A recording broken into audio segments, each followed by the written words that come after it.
Hello दोस्तों, हम आ गए हैं निफ्टी के चार्ट में और यहाँ से पता करते हैं कि चार्ट एनालिसिस हम कैसे कर सकते हैं और कैसे हम अपना सपोर्ट और रेजिस्टेंस को ढूंढेंगे। सपोर्ट रेजिस्टेंस हमें कैसे मिलेगा, कैसे हमें कौन सा टाइम फ्रेम हमारे लिए सही रहेगा। हम कल मार्केट खुलेगी तो गैप अप खुलेगी, गैप डाउन खुलेगी, ये कैसे पता करेंगे। कैंडल स्टिक हमको कैसे बताएगी कि मार्केट ऊपर जाएगी या मार्केट नीचे आएगी। तो बहुत सारा फंडा है, जो सारा का सारा फंडा ये चार्ट के अंदर छुपा होता है। तो हम आ गए हैं निफ्टी के चार्ट में और यहाँ से हम देख लेते हैं कि हमको सपोर्ट और रेजिस्टेंस सबसे पहले कहाँ मिलता है। तो हम सबसे पहले सपोर्ट और रेजिस्टेंस देख लेते हैं, उसके बाद देखेंगे कि कैंडल स्टिक हमको कैसे बताएगी कि ऊपर जाएगी मार्केट या नीचे आएगी। कैंडल स्टिक से कैसे पता करेंगे कि मार्केट में खरीदारी हो रही है या फिर बिकवाली हो रही है। तो चलिए, हम चार्ट में तो आ ही गए हैं। अब सपोर्ट और रेजिस्टेंस के लिए हमको क्या करना पड़ेगा। तो देखिए, सबसे पहले सपोर्ट रेजिस्टेंस के लिए जो हमने 5 मिनट का टाइम फ्रेम है ना, उसको हमने चेंज कर लेना है, क्योंकि हम 5 मिनट का टाइम फ्रेम रखते हैं इंट्राडे में स्कैल्पिंग करने के लिए। ठीक है, स्कैल्पिंग करने के लिए हम 5 मिनट, 4 मिनट, 3 मिनट, 2 मिनट का टाइम फ्रेम पे हम स्कैल्पिंग करते हैं, इसलिए हमने 5 मिनट का टाइम फ्रेम रखा था। इंट्राडे के लिए ऐसे स्कैल्पिंग के लिए 4, 3 मिनट, 2 मिनट ही होता है। तो अभी हम इसका टाइम फ्रेम चेंज करते हैं। ये हमको 1 घंटे के टाइम फ्रेम हम इसको लगाते हैं।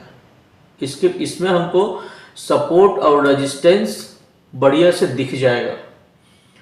तो सपोर्ट और रेजिस्टेंस देखने के लिए हम 1 घंटे का टाइम फ्रेम लगा लिया है और 1 घंटे का टाइम फ्रेम लगाने के बाद हमको यहाँ पर दिख रहा है ये आज का, यानी कि ये 24 तारीख का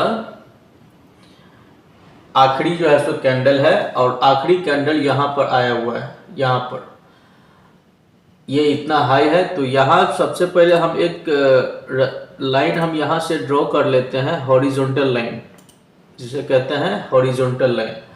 हम यहाँ से हॉरिजॉन्टल लाइन ड्रॉ कर लेते हैं एक आखिरी कैंडल, और ये सबसे ऊपर है। और आज जो मार्केट बंद हुई है 24 सितंबर है, आज 24 सितंबर को जो मार्केट बंद हुई है, तो ये कितने पे बंद हुई है, 25,940 पे बंद हुई है। यहाँ पर दिखा रहा है 73, ये अलग है, ये अलग है। तो ये बंद होते होते आखिरी ये यहाँ है, ये इसका ग्रीन कैंडल यहाँ है। तो 25,940 पे बंद हुई है। यहाँ पर हमने एक एक लाइन खींच लिया है, रेजिस्टेंस। अब ये हमको कल पता चलेगा कि ये लाइन हमारा सपोर्ट का काम करेगी या फिर रेजिस्टेंस का काम करेगी, क्योंकि लाइव मार्केट में हमेशा हमको सपोर्ट और रेजिस्टेंस का लाइन चेंज करना पड़ता है। इसलिए क्योंकि मार्केट ऊपर नीचे जैसे जैसे होती है वैसे उस हिसाब से हमको चेंज करना पड़ता है। अभी एक लाइन यहाँ पर डाल दिया है। अब हम इसका टाइम फ्रेम हम इसके चेंज करने से पहले एक दूसरा लाइन भी ड्रॉ कर लेंगे। दूसरा लाइन हम कहाँ से ड्रॉ कर लेंगे, यहाँ से, क्योंकि देखो मार्केट यहाँ पर इस लाइन पर, यहाँ से फिर से हम एक हॉरिजॉन्टल लाइन ले लेते हैं और फिर उसके बाद हम समझते हैं ये जो पॉइंट है यहाँ पर 25,861 पे हमेशा बार बार मार्केट 1 2 3 4 कैंडल है। यहाँ पर 1 2 3 4 कैंडल है। 4 कैंडल बार बार यहाँ पर आई है और यहाँ से वापस ऊपर गई है, ना नीचे आई है और ना यहाँ रुकी है। बार बार यहाँ से आने के बाद में ऊपर गई है और ऊपर जाने के बाद में फिर इसमें जो है सो सपोर्ट ली है, वो रेजिस्टेंस लिए। तो यहाँ पर एक सपोर्ट जोन हो जाता है। तो यहाँ पर हम एक लाइन ड्रॉ कर देते हैं, इसका थोड़ा कलर चेंज कर देते हैं ताकि अच्छे से समझ में आ जाए। ठीक है, अब ये हो गया हमारा सपोर्ट जोन और ये हो गया हमारा रेजिस्टेंस जोन। ठीक है, तो अब हम पता करते हैं, इसका टाइम फ्रेम चेंज करते हैं। 1 घंटा था, अब हम इसको 30 मिनट का टाइम फ्रेम कर देते हैं। 30 मिनट। अब 30 मिनट का टाइम फ्रेम में देखना है हमको कि इसमें अंतर क्या आया है। 30 मिनट का टाइम फ्रेम में भी इसमें कोई अंतर नहीं आया है, वही सपोर्ट है, वही रेजिस्टेंस है, इसमें कोई अंतर नहीं आया है। ठीक है, अब हमको चेंज करना है ये इसका टाइम फ्रेम। इसको टाइम फ्रेम में हम 15 मिनट का टाइम फ्रेम देख लेते हैं। 15 मिनट का टाइम फ्रेम देख लिया, उस पर भी इसमें ज़्यादा कुछ अंतर नहीं है, लेकिन थोड़ा अंतर है यहाँ पर। इस जगह में मार्केट आई है और यहाँ से मार्केट जो है सो वापस से ऊपर गई है, मतलब यहाँ से नीचे गिरा है और यहाँ से मार्केट ऊपर गई है। हम एक जो है सो ट्रेंड लाइन भी जो है सो एक डाल करके आप लोग को दिखा देते हैं। थोड़ा सा इसको बड़ा कर लेते हैं,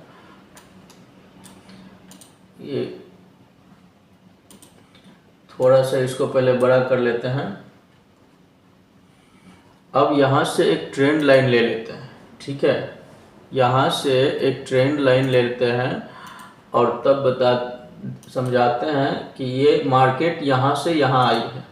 ठीक है, और फिर एक और ट्रेंड लाइन ले देते हैं और ये समझते हैं कि मार्केट यहाँ से वापस यहाँ तक गई है, मतलब गई थी यहाँ तक लेकिन वहाँ टिकी नहीं, यहाँ तक आकर के जो है सो टिकी है।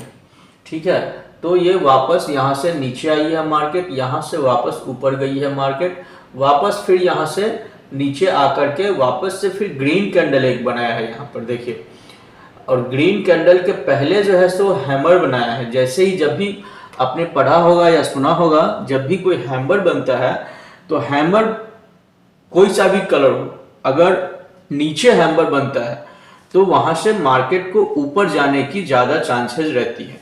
लेकिन ये हैमर कहाँ बना है, ये हैमर ये ऊपर गया है, ऊपर के बाद में एक ही कैंडल नीचे आया, उसके बाद में नीचे आके यहाँ तक इस पोजीशन में आकर के हैमर बनाया है और यहाँ तक जो है सो ये ऊपर गया है यहाँ तक। अब मार्केट का क्या लग रहा है आपको कि ये मार्केट ऊपर जाएगी या नीचे जाएगी? कमेंट करके जरूर बताइएगा। ये यहाँ से मार्केट ऊपर जाएगी या नीचे जाएगी? यहाँ से मार्केट ऊपर जाने के चांसेस में है। ठीक है, तो यहाँ से मार्केट जैसे ही ऊपर जाएगी तो कहाँ तक जाएगी? तो एक दूसरा जो इसका जो आखिरी जो है सो छोर है ना इस कैंडल का, ये लाल वाली कैंडल का आखिरी छोर यहाँ तक जाने की 100% चांसेस। ठीक है, और यहाँ से लेकर के यहाँ तक में कितना होता है पॉइंट? तो यहाँ देख लीजिए, यहाँ पर है 25,951 और यहाँ पर है 26,008 पॉइंट, यानी कि मतलब लगभग में 50 पॉइंट का जो है सो डिफरेंस आ रहा है। तो ये 50 पॉइंट में से अगर मान लीजिए, ऐसे तो जो हम चीज बता रहे हैं आपको ये लाइव मार्केट में देखने को नहीं मिलेगा, क्योंकि लाइव मार्केट में कुछ अलग ही फंडा होता है। तो लाइव मार्केट में हम कैसे काम करेंगे, इसी फंडा पे हम लाइव मार्केट में भी काम करेंगे। तो एक एग्जाम्पल के तौर पर हम आपको बता रहे हैं, जैसे कि अगर ये यहाँ से यहाँ तक में 50 पॉइंट है, मान के चलते हैं कि इस लाइन से जो जैसे ही ऊपर जाती है और कैंडल थोड़ा सा रुकती है तो हमको वहां कंफर्मेशन मिलती है और यहाँ से लेकर 975 पे है और ये है 26012, यानी कि कम से कम 30 पॉइंट का जो है सो हमको ये 30-35 पॉइंट का ये मिल जाएगा।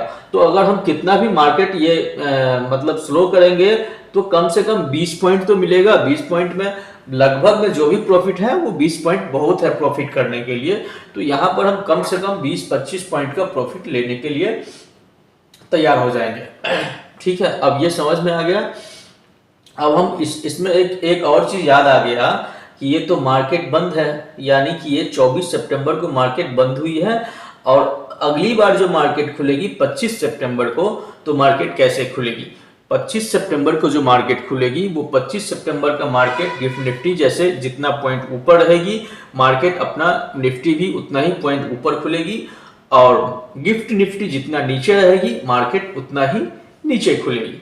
ठीक है, अगर मान लेते हैं कि 100 पॉइंट ऊपर खुला गिफ्ट निफ्टी या 50 पॉइंट ऊपर खुला, तो अपना निफ्टी भी 50 पॉइंट ऊपर खुलेगा या 100 पॉइंट ऊपर है तो ऊपर खुलेगा। ठीक है, तो वो गिफ्ट निफ्टी के हिसाब से तय होता है। और उसके अगले दिन ये चार्ट जो अभी हमने बताया, हमने अभी ड्रॉ किया है, ये चार्ट सिर्फ एक एग्जाम्पल के तौर पर है, क्योंकि गिफ्ट निफ्टी के हिसाब से ये चार्ट 25 तारीख को यानी कि 25 सितंबर में, कल के डेट में ये चार्ट चेंज होएगा। जैसे ही मार्केट खुलेगा, मार्केट खुलने के संग संग ही चार्ट चेंज होएगा। एक चीज रहेगा, जो ये जो हमने ड्रॉ खींचा है आज का, यानी कि 24 सितंबर का ये ड्रॉ है, ये सेम रहेगा। ये वाला हो सकता है चेंज हो या फिर नहीं भी चेंज हो। अगर मार्केट फ्लैट खुले तो सेम चार्ट रहेगा, लेकिन ज्यादा चांसेस होता है कि गैप अप या गैप डाउन खुलने का, क्योंकि गिफ्ट निफ्टी ज्यादातर गैप डाउन होता है, ज्यादातर ऊपर होता है या फिर नीचे होता है, फ्लैट बहुत कम होता है। तो ये चीज देख करके अपने को ये समझना है कि चार्ट कैसे एनालिसिस किया जाता है। अब रह गया सवाल कैंडल का। ये कैंडल हमको क्या बताती है? ये कैंडल ये बताती है कि मार्केट यहाँ से ऊपर जाने का है, यानी कि कल जब मार्केट खुलेगी तो मार्केट ऊपर ही रहेगी। तो ये ज़्यादा चांसेस है, जैसे ये कैंडल यहाँ तक नीचे आया, फिर खरीदारी करके ऊपर ले गया और यहाँ पर जो है सो कैंडल क्लोज हुआ और दूसरा कैंडल यहाँ पर ग्रीन कैंडल बना दिया और यहाँ पर वो बंद हुआ। इतना में टाइम खत्म हो गया। तो टाइम खत्म हो जाने के बाद में ये कंफर्म है कि कैंडल हमारा जो है सो बता रही है कि मार्केट कल ग्रीन में ही खुलेगी और गैप अप ही खुलेगी। जब भी गैप अप मार्केट खुलती है तो थोड़ा सा रिवर्स नीचे आकर के वापस से वो मार्केट ऊपर जाती है, और जब ऊपर जाती है तो मोटा मोटी प्रॉफिट ट्रेडर को देता ही है। ठीक है, तो ये हम समझ लिए हैं कैंडल के बारे में, गैप अप के बारे में, गैप डाउन के बारे में, सपोर्ट जोन क्या है, रेजिस्टेंस जोन क्या है, ये चीज समझ में आ गया। चलिए अब हमको एक और चीज देखना है। मार्केट जब लाइव मार्केट चलती है तब हमको एक और देखना है, ऑप्शन चेन। ये है ऑप्शन चेन। ठीक है, यहाँ हम ऑप्शन चेन में क्या देखेंगे? तो ऑप्शन चेन में हमको एक ओआई डेटा, जिसको ओपन इंटरेस्ट कहते हैं, ये है क्या? ओआई। ठीक है, ये ओआई है, इसको हम ओपन इंटरेस्ट कहते हैं। इंट्राडे वालों के लिए चेंज इन ओआई है, नॉर्मली ओआई है, यानी कि देखना दोनों डेटा है। इंट्राडे वालों के लिए भी दोनों डेटा का देखना जरूरी होता है, लेकिन ये चेंज इन ओआई जो होता है ना, ये चेंज इन ओआई है, ये इंट्राडे वालों के लिए बहुत ज्यादा मायने रखती है। इसमें हम क्या देखेंगे? इसमें हम ये देखेंगे ओपन इंटरेस्ट कितना इसका कॉल साइड का है, ओपन इंटरेस्ट कितना पुट साइड का है। पहले हम ये समझ लेते हैं कि ये कॉल साइड है, ये पुट साइड है। In the money, out the money, at the money कौन सा है? अगर नहीं समझे तो मैं एक बार बता दूं, नहीं जानते हैं तो मैं एक बार बता दूं। ये हो गया आपको इन द मनी, यानी कि ये स्पॉट प्राइस है 25,940। ये कॉल साइड है 25,940 के इस तरफ में है। ये पोजीशन जो है वो इन द मनी है। 25,940 का ये पोजीशन जो है ये एट द मनी है, और ये है out of the money. At the money सिर्फ एक ही होता है, बाकी नीचे जो है वो आउट ऑफ द मनी। ठीक है, ये कॉल साइड का हो गया। अब पुट साइड में आ जाते हैं, ये पुट साइड है। अब 25,940 का ये हो गया इन द मनी, नीचे की तरफ सेम इसका उल्टा, ये इन द मनी हो गया, ये हो गया एट द मनी, ये एट द मनी हो गया, और ये हो गया आउट ऑफ द मनी। ठीक है, तो ये समझ गए। ये आउट ऑफ द मनी हो गया, ये एट द मनी हो गया, ये इन द मनी हो गया। एट द मनी आप इसको भी बोल सकते हैं, इसको भी बोल सकते हैं, इधर में भी इसको भी बोल सकते हैं, इसको भी बोल सकते हैं। ठीक है, तो ये समझ में आ गया। अब हमको देखना है ओआई, ओपन इंटरेस्ट।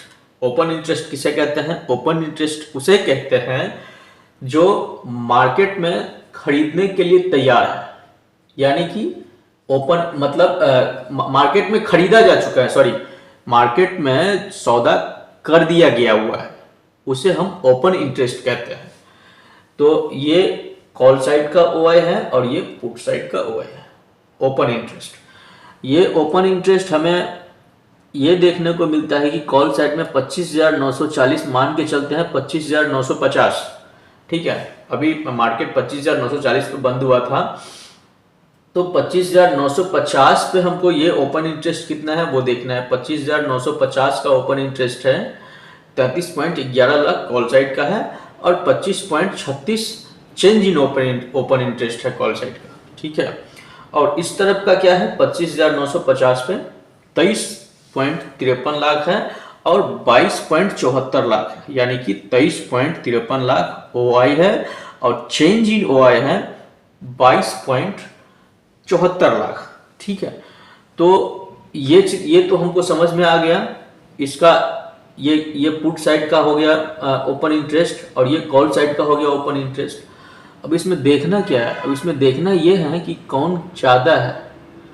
25,950 पे कॉल साइड का ओपन इंटरेस्ट 25,36,000 है चेंज इन, और 33,11,000 है ओपन इंटरेस्ट। ठीक है, और इधर है 23 लाख ओपन इंटरेस्ट और चेंज इन है 22 लाख। इंट्राडे वालों के लिए ये 22,74,000 है चेंज इन पुट साइड का, और कॉल साइड का है 25,36,000। ज़्यादा का डिफरेंस नहीं है। कितना का डिफरेंस है, किधर गया 25,36,000, यानी कि 22 और 3 25, यानी कि 3-4 लाख का डिफरेंस है। तो यहाँ पर क्या होता है, मार्केट ज़्यादातर 3-4 लाख में कोई ऐसा नहीं है कि मार्केट ज़्यादा ऊपर जाएगा या ज़्यादा नीचे आएगा। ये 3-4 लाख में मार्केट ज़्यादातर चांसेस होता है कि मार्केट ज़्यादातर साइड वेज में आएगी। ठीक है, जैसे देख लीजिए यहाँ पर जो भी कैंडल बना है, ऐसे तो गया है ये ऊपर तक गया है, लेकिन बड़ा बड़ा जो है सो मूव नहीं दिया है। 25,920 है और ये है 25,940, यानी कि 10 पॉइंट 20 पॉइंट का कैंडल है। ये 10 पॉइंट 20 पॉइंट का कैंडल में क्या कर सकता है, कुछ नहीं। ये ज़्यादातर इसको मानेंगे कि ये साइडवेज है, और साइडवेज जैसे ही हो तो मार्केट साइडवेज में कमाई बहुत कम देता है, यानी कि ज़्यादातर लॉस ही होने का चांसेस रहता है। इसलिए साइडवेज में ट्रेड नहीं लेने से बेहतर रहता है। तो ये हम समझ गए। हाँ, ये कैसे समझेंगे कि कॉल साइड का OI और पुट साइड का OI देखना तो हम समझ गए, लेकिन ये कैसे समझेंगे, इसका मतलब क्या है। कॉल साइड का जो OI है ना, कॉल साइड का ओपन इंटरेस्ट, ये खरीदने वाले है, मतलब ये खरीद चुका है। कॉल साइड का जो ओपन इंटरेस्ट है ये खरीद चुका है, और पुट साइड का ओपन इंटरेस्ट भी खरीद चुका है। ठीक है, अगर कॉल साइड का ओपन इंटरेस्ट अगर यहाँ पर ज़्यादा होता है, यानी कि ये 25 के जगह, जैसे कि हम एक एग्जांपल दे देते हैं आपको, पुट साइड का OI 26,050 पे, चलिए हम एक बार देख लेते हैं। 26,050 पे पुट साइड का OI है 4.56 लाख और चेंज इन है 4.28 लाख। ठीक है, और कॉल साइड का है 19.15 और 19.77, चेंज इन है 9.15 और OI है 19.77। यहाँ पर डबल से भी ज़्यादा डिफरेंस है।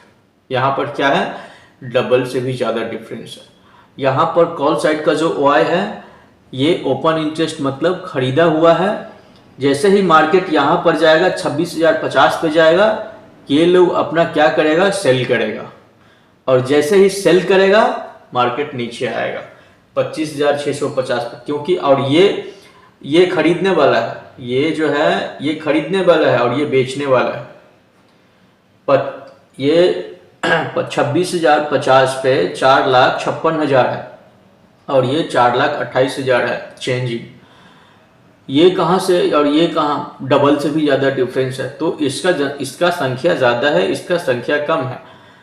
ठीक है, तो ये खरीदेगा ये बेचेगा तो मार्केट नीचे आ जाएगा। जैसे ही ये बेच दिया, मार्केट नीचे गिर के 26,050 से 26,000, 25,950, ऐसे जिस तरह से मार्केट का वॉल्यूम रहेगा उस हिसाब से मार्केट जो है सो वो नीचे ऊपर होएगा। लेकिन यहाँ पर ये चीज़ समझ में आना चाहिए कि 26,050 का ओपन इंटरेस्ट 9.15 है और 1977 है, चेंज इन 9.15 है और OI है 1977 और इसका है 4.56 और ये 4.28, डबल से भी काफ़ी ज़्यादा डिफरेंस है।